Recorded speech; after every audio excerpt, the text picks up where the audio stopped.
இந்த தங்கம்மா இல்லாம ரொம்ப நல்லா இல்லையே.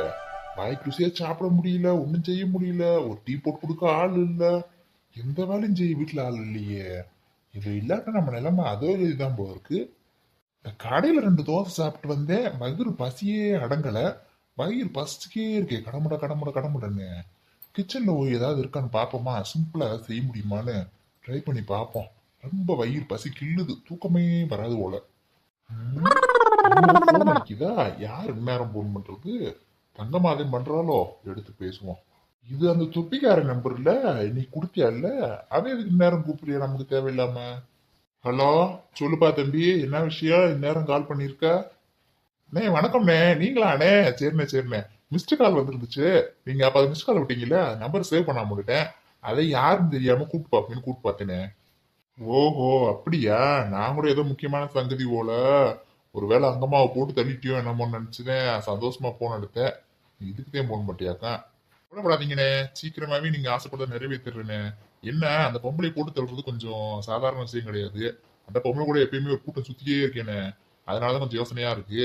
அதே என்னோட அசிஸ்டன்ட்ட அங்கம்மா கிட்டே போய் உதவி கேட்கிற மாதிரி கேட்டு வீடு எடுக்க சொல்லி பக்கத்திலேயே குடியிருந்து அவங்க கூட பழகுற மாதிரியே பழகி அவ எங்க போறா எங்க வரா எல்லாத்தையும் ஓட்ட முட்டாத அவளை கரெக்டான நேரம் பார்த்து போட்டு தள்ள முடியும். சும்மாலாம் எடுத்தவங்க ஒருத்தரும் பண்ணிட முடியாது அவளை. அப்படியா? நீ சொல்றதும் கரெக்ட் தான். அவளை சுத்தி போய் பார்த்தாலும் ஒரு பட்டாளம் சுத்திக்கே தானே இருக்கு. எவ்வளவு ஒருத்தி கூடயே தெரியவா, அவ தனியாவே தெரிய மாட்டா. நீ சொல்றது கரெக்ட் தான். உன் அசிஸ்டன்ட்ட அவர் நல்ல விதமா நல்ல பேர் வாங்குற மாதிரி பழக சொல்லு. அப்படியே ஏமாத்தி தனியா கூட்டுக்கு வந்து அவளை போட்டு தள்ளிவிடு முதல்ல. என் குடும்பத்தையும் ரொம்ப கெடுத்துருக்கா. நீங்க ஒண்ணும் கவலைப்படாதீங்கண்ணே, அதான் நான் பாத்துக்கிறேங்கண்ணே. என்னங்கண்ணே, சாப்பிட்டாச்சுங்களா? எங்கேயா சாப்பிடுறது? என் பொண்டாட்டி தான் அங்க இருக்காளே, அவ தங்கச்சி கூட இருக்கேன்னு சொல்லி. இப்ப நான் பட்னியா கிடக்குறதுக்கு காரணமே அந்த அங்கம்மாதாய்யா. இல்லாட்டினா என் பொண்டாட்டி எங்கேயுமே என்னை விட்டு போக மாட்டா ஐயா. அங்க இருந்துகிட்டா கடையில ரெண்டு தோசை சாப்பிட்டேன், ஒன்னும் பசி தாங்கவே மாட்டேனுது. அது கப்ப கப்ப கப்பன்னு பசிக்குது. இதை என்னத்தை செஞ்சு சாப்பிடுறதுன்னு தெரியல நேரத்துல. இப்பதாயா கிச்சனுக்கு போறேன், கிச்சன்ல போய் ஏதாவது ரெடி பண்ண முடியுமான்னு பாக்கணும். கவலையே படாதீங்கண்ணே, இன்னும் கொஞ்ச நாள்ல உங்களோட கஷ்டமும் என்னோட கஷ்டமும் தீரப்போகுது. ஒரே கலர் ரெண்டு மாங்கானே. சரிப்பா, எனக்கு பசிக்குது, பேசுறதுக்கு தெம்பு இல்ல, நான் அப்புறமேல் பேசுறேன், வைக்கிறேன். இவன் அங்கம்மாவை பழி வாங்குறதுல நம்மளோட தீவிரமா இருக்கான் போல இருக்கு. பரவாயில்ல, நமக்கு ஒரு நல்ல அடிமை சிக்கி இருக்கு. பத்தாவதுக்கு புஷ்பா குடும்பம் ஒரு அடிமை சிக்கி இருக்கு.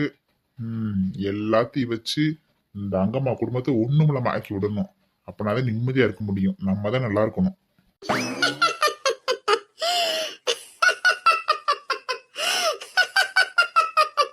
யாரு யாரும் சிரிக்கிற மாதிரி கேக்குது. பக்கத்து வீட்டுல யாரும் சிரிப்பாங்க போல இருக்கு. ராசாவே என்ன தெரியலையா, இந்த ரோசா பூ என்ன புரியலையா. யாரு யாரோ பாட்டு பாடுற மாதிரி கேக்குது. வீட்டுக்குள்ளேயே பாடுற மாதிரி கேக்குது. ராசாவே என்ன தெரியலையா, இந்த ரோசா பூ என்ன புரியலையா. யார் இது பக்கத்துல வந்து பாடுற மாதிரி இருக்கு, ஆனா யாருமே இல்ல. பக்கத்து வீட்டுல பாடுனா எப்படியா கேட்கும்? சரி, எதனால ஒண்ணு சிம்பிளா செஞ்சு சாப்பிடுவோம். பட்னியா கிடந்தாலே பல யோசனை வரும், பயம் வரும், எல்லாமே வரும். வகுத்து ரொப்புவோம் முதல்ல. என்ன அடுப்படியவே காலி பண்ணி போட்டிருக்கா, ஒன்னையுமே காணா பாத்திரம் பண்றத. இவளுக்கும் இந்த கபோர்டு போட்டு கொடுத்தது பெரிய தப்பா போச்சு. பூராத்தையும் தூக்கி கபோர்டுக்குள்ள வச்சிடுறா. எந்த கபோர்டுக்குள்ள எதை வச்சிருக்கான்னு கண்டுபிடிச்சு எடுக்கிறதுக்கே தலைவலியா போகும் நமக்கு. இப்ப எதுக்குள்ள எதை கண்டுபிடிச்சு எடுத்து நான் என்னத்தை சமையல் பண்ணி சாப்பிடுறது? இதுக்கே விடிஞ்சு போயிருமே, நான் தூங்க வேணாமா? வயிறு வேற பசிக்குது, என்ன அதையும் பண்றது? இப்படி புலம்ப விட்டாளே இந்த தங்கம்மா நம்மள. ஆஹ் கொய்யாக்காய் வச்சிருக்கா, பேசாம கொய்யாக்காய் எடுத்து ரெண்டு மூணு உள்ள தள்ளிட்டு படுத்து தூங்கிட வேண்டியது, தண்ணியை குடிச்சுப்புட்டு. சரி, இந்த கொய்யாப்பழத்தை சாப்பிட்டுட்டு தண்ணியை குடிச்சிட்டு போய் தூங்குவோம். அப்பதான் வயிறு கொஞ்சம் கம்முன்னு இருக்கும், இல்லைன்னா தூக்கமே வராது. வரையில ஒரு பால் பாக்கெட் கூட வாங்கிட்டு வந்திருக்கலாம். நல்லா ஒரு டீயாவது போட்டுருமா, ரெண்டு பிஸ்கட் தொட்டு சாப்பிட்டுருக்கலாம். அதையும் விட்டுப்புட்டோம் நம்ம. அப்பா, இப்பதான் வயிறு கம்முன்னு இருக்கு. நீ நிம்மதியா தூங்கி எந்திரிக்கலாம். நிம்மதியா தூங்கணுமானையே? உன்னை தூங்க விட்டுருவனா நானு? நான் எதுக்கு வந்திருக்கேன்? உன்னை தூங்க விடாம பண்றதுக்கு தானே வந்திருக்கேன். நம்ம வந்து எம்பிட்டு நேரமாச்சு, இந்த தங்கமான்ற ஒரு போனாவது பண்ணிருக்கலாம் பத்தியா? என்ன செய்யறோம் ஏது செய்யறோம், சாப்பிட்டோமா வச்சோமா, எதுனால அக்கறை இருக்காரு பாரு. நம்ம கிட்ட இத்தனை நாள் நடிச்சுட்டு இருந்திருக்காயா. அவ தங்கச்சியை கொண்டு நம்மள மறந்துட்டால, ஒரு போன் கூட பண்ண மாட்டேன்றால.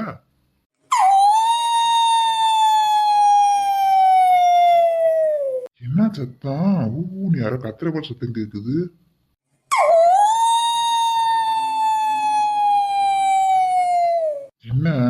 இத்தனை நாள் எதுவுமே ஒன்றும் தெரிஞ்சது இல்ல. இன்னைக்கு அந்த அங்கம்மா இல்லாத நேரம் என்னென்னமா சத்தம் கேக்குது, பயமா கிடக்கு. எதுவும் காத்து கருப்பு வேலையா? இல்லையே, நம்ம வீட்டுல அப்படிலாம் எதுவும் இல்லையே திருநாளா. கொஞ்சம் பயமாத்தே இருக்கு. ஒரு தம்ம போடுவோம், அப்பதான் பயமெல்லாம் போகும். தம் அடிக்கிறதே தப்பு, அது ராத்திரில அடிக்கிறது அதை விட மகா தப்பு. அது நீ கண்ணாடி போட்டுக்கிட்டு வர தம் அடிப்பானா இந்த கோழி முட்டை கண்ணை, உனக்கு எப்படி திமுரு? எப்பா, பொண்டாட்டி இப்படி வீட்டுல இல்லாத நேரம் உட்காந்து தம் அடிக்கிறதே தனி சுகந்தாயா. வீட்டுல இருந்தானா குந்தாணி சும்மா இருக்க மாட்டா, ஒரு பாக்கு கூட போட விட மாட்டா. தம் அடிக்க கூட திருட்டுத்தனமா அடிக்க வேண்டியது இருக்கும். இப்பதான் நிம்மதியா அடிக்கிறோம் நம்ம வாட்டுக்கு. ஏண்டா மெண்டல் வாயா, உன் நல்லதுக்கு சொன்னா அவளை குந்தா என்ன சொல்ற? இரு உன் மண்டியில நங்குன்னு கொட்டுறேன், இந்தா வாங்கிக்க. ஆத்தி, யாரு மண்டல அடிக்கிற மாதிரி இருக்கு? இன்னும் ஒரே பிரம்மையா இருக்கு இன்னைக்கு. எங்கத்த இன்னும் வள்ளியக்கார ஆணையக்காரன் ஆளக்கானா பழுப்பாட்டி ஆளக்கானா வரைச்சிருந்தேன்னு சொன்னீங்க.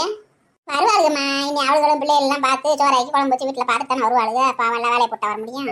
பாவம் எங்க வீட்டுக்காரர் என்ன செய்யறாருன்னு தெரியல. சாப்பாடாகி சாப்பிட்டாரா, என்ன பண்றாரோ எது பண்றாரோ, போடணும். அதெல்லாம் சாப்பிடுவாங்கம்மா. ஆள் இருந்தாதே மேல்கணத்தனம் பண்ணுவாங்க. ஆள் இல்லாட்டினா அதெல்லாம் எனத்தையும் செஞ்சு சாப்பிடுவா ஆம்பளையாளுங்க. சித்தி, நான் போய் பரமையும் கூட்டு வரட்டுமா? அவ மட்டும் தனியா இருக்கா ரூம்ல. வேணாம்மா, ரொம்ப நேரம் ஆகணும் இந்த வேலையெல்லாம் செஞ்சு முடிக்க. 50 நேரம் உட்காந்துட்டே இருக்கணும் தேவையில்லாம. கொஞ்ச நேரம் வச்சுக்கிட்டு போய் கூட்டுக்குவா, அவள் படுத்து தூங்கட்டும். தூங்கி தானே இருக்கா? ஆமா முதுவெல்லாம் வலிக்கும்பா உட்காந்துட்டு இருந்தானா. கொஞ்ச நேரம் கழிச்சு வேற வரட்டும், அந்த வள்ளி ராணிலாம் வருவாளுங்கல்ல, அப்புறம் கூட வரட்டும், கொஞ்ச நேரம் தூங்கட்டும். ஏன் அங்கம்மா, நீ எதுக்கடி கீரையை பிடிச்சிக்கிட்டு இருக்க? என்னத்துக்கு கீரை? இந்த புஷ்பாவுக்கும் பரமுக்கு வச்சு கொடுக்கத்தேன். அவங்களுக்கு அப்பப்போ கீரையை கரெக்டாக வச்சு கொடுக்கணும்ல. நம்ம என்னதான் வேலை செஞ்சுட்டு இருந்தாலும் அதே இப்படி கீரையை வதக்கி கொடுக்கலாம்னு சொல்லி பிடிச்சிருக்கேன். ஏன் சித்தி, நீங்க இப்படித்தான் எல்லாருமே சேர்ந்து இந்த மாதிரி ஏதாவது வேலை செஞ்சுட்டே இருப்பீங்களா எப்பொழுதுமே? ஆமா சின்ன பொண்ணு, அப்புறம் என்ன செய்ய, நம்ம அப்புறம் வியாபாரத்துக்கு செய்யணும்னா 4 பேர் சேர்ந்து செஞ்சாதான் நல்லா இருக்கும். அதனால எல்லாம் வந்துருவாளுங்க. எல்லாம் மொத்தமா உட்காந்துக்கிட்டு இப்படித்தான் வேலையை பார்ப்போம். வேலை செய்யற அதுப்பே தெரியாதுல்ல. என்ன வேலையை ஆரம்பிச்சிட்டீங்களோட எல்லாரும் சேர்ந்து? வாடியே வள்ளி வா, இப்பதான் எங்க ஒருத்தையும் காணா மீன் பார்த்துக்கு இருந்தா. வா, வேலையில முடிச்சிட்டியா? ஆமாக்கா, இப்ப தக்கா வேலையெல்லாம் முடிச்சு விட்டு என் மகளுக்கு சோத்தை ஊட்டிட்டு அவள் அப்பத்தாட்டை விட்டு வந்தேன். அப்புறம் இந்த அவளுக்கெல்லாம் சாப்பாடு செஞ்சு தரணும்ல. காயத்திரி அவங்க அப்பா எல்லாம் இருக்காக. அப்புறம் அதுக்கும் சாப்பாடை போட்டு கொடுத்துட்டு வேலையை முடிச்சு விட்டு வந்தேன். இந்த பிள்ளை வேறு வள்ளியா? இந்த பிள்ளையும் கூட்டாளியா? ஆமாம்மா, இந்த பிள்ளை நம்ம உள்ளதே, நம்ம கூட பிறந்த உள்ள மாதிரி தான். எல்லாம் ஒண்ணு மணி மாதிரி தெரியும் பூரா. அவ ராணி வள்ளி இன்னொருத்தி இருக்கா மாலினின்னு, அவ மாசமா இருக்கா. அதனால பங்கிட்டு வர்றதில்ல.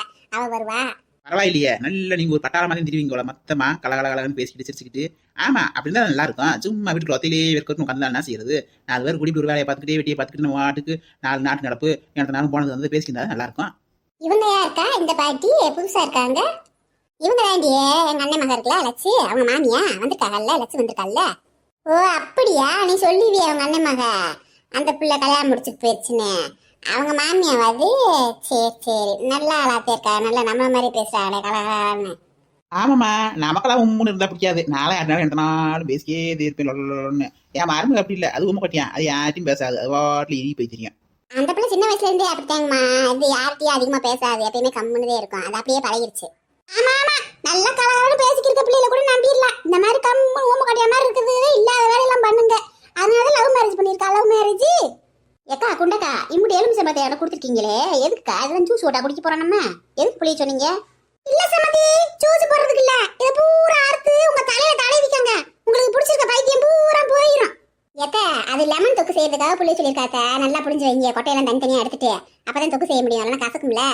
ஓஹோ அப்படியா? லெமன் தொக்கு இப்படி செஞ்சு என்ன செய்ய போறோம்? நம்ம எல்லாரும் சாப்பிட போறோமா? எங்கேயாவது போறோமா சுற்றுலாவுக்கு? அதான் என் மாமியா உடம்பு சரியில்லாட்டினா சுற்றுலா ஓரம் நிக்க மாட்டேங்குது. இங்கன்னா சுத்த போறோமா, அங்க ஓரமா இங்க ஓரமானே இருக்கும். எத்த இது சுத்தி பார்க்க போறதுலாம் செய்யல. நம்ம கடைக்கு செஞ்சுருக்கோம் தொக்கு. கடைக்கு தொக்கு விற்க கொடுப்போம்ல, அது செய்யறோம். அப்படியா? நமக்கு கடையெல்லாம் இருக்கா? சரி. யார் கடை? உங்க கடையா என் கடையா? உங்க கடை தான் எல்லாமே. நாங்க அதில் வேலை செய்யறோம். சரி ஏன் கடையா? அப்ப நல்ல வேலை செய்யுங்க, ஒழுக்கமா செய்யணும், இல்லைன்னா சம்பளம் தர மாட்டேன். என்ன இந்த ராணி இன்னும் வராம இருக்கா? பல்லு பட்டியெல்லாம் காணா, ஆளை காணா, என்ன செய்யறாங்க? ஏக்கா, நீங்க வேலையை முடிச்சுட்டு வர மாதிரி நீ அவங்கள அவங்க வீட்டுல வேலையெல்லாம் பார்த்துட்டு வரணும். அப்புறம் என்ன செய்வாங்க? பல்லு பாட்டி முந்தி தனியா இருக்கும், ஓடியாந்துரும். இப்ப தங்கச்சி மகன் எல்லாம் இருக்காங்கல்ல, அவளெல்லாம் பார்த்துட்டு தானே வரும். நானும் வந்துட்டேன் உங்க கூட்டத்துல ஐக்கியமாகறதுக்கு. ரொம்ப நாள் கழிச்சு மீட்டிங் கூட்டியிருக்காங்க அவளை எல்லாரும். இப்பதான் நல்லா இருக்கு, கலையா இருக்கு. எல்லாரும் சேர்ந்துட்டு உட்காந்து ஒன்னா பேசுறதே ஒரு ஜாலி தான். ஆமா பழுப்பாட்டிக்கு தங்கச்சி மையம் வரவங்க நல்ல பிஸி ஆகி போச்சு. இல்லாட்டினா பாவத்திலே கிடக்கும், அதுக்கு ஒர்க்குன்னு இருக்கும். இப்ப அதுக வருவா, அது வாட்டி காக்க சாப்பிட கொஞ்சம் அது வாட்டி ஜாலியா இருக்கு. இப்பதான் இப்ப எப்படி அங்கம்மாவையும் தங்கம்மாவையும் ஒரே ஹேர் ஸ்டைல் வைக்கணுமே. அப்பனாதான் அந்த வில்லன் குரூப்புகளுக்கு தெரியாது, கன்ஃபியூஸ் ஆவாங்க. யார் மூலியமாவது சொல்ல வைக்கணும். யார் மூலியம் சொல்ல வைக்கலாம்?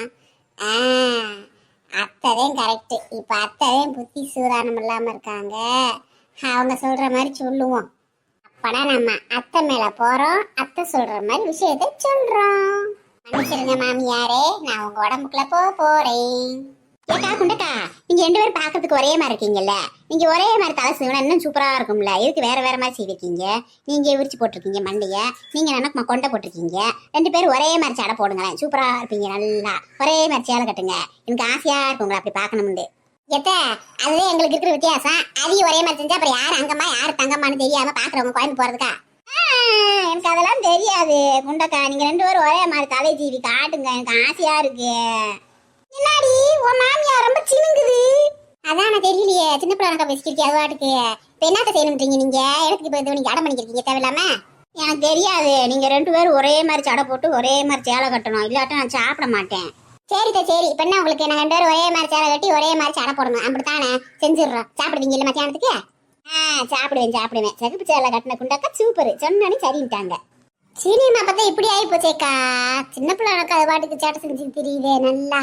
இது நான் டைம் பாஸ் ஆகும் போல உங்களுக்கு. அப்பாடா, நம்ம நினைச்ச மாதிரி அங்கம்மாவையும் தங்கம்மாவையும் ஒரே மாதிரி ஹேர் ஸ்டைல் வைக்கிறதுக்கு ரெடி பண்ணியாச்சு. சூப்பர். இப்ப அந்த வில்லி இங்க வருவா, வந்து எனக்கு வீடு வேணும் வாசல் வேணும் வருவா, வந்து குழம்பு போய் நிற்க போறா. 2 பேர்ல யார் அங்கம்மா யார் தங்கம்மான்னு தெரியாம மண்டையை பிடிச்சிக்கிட்டு பழைய வடிக்கு ஓட போறா.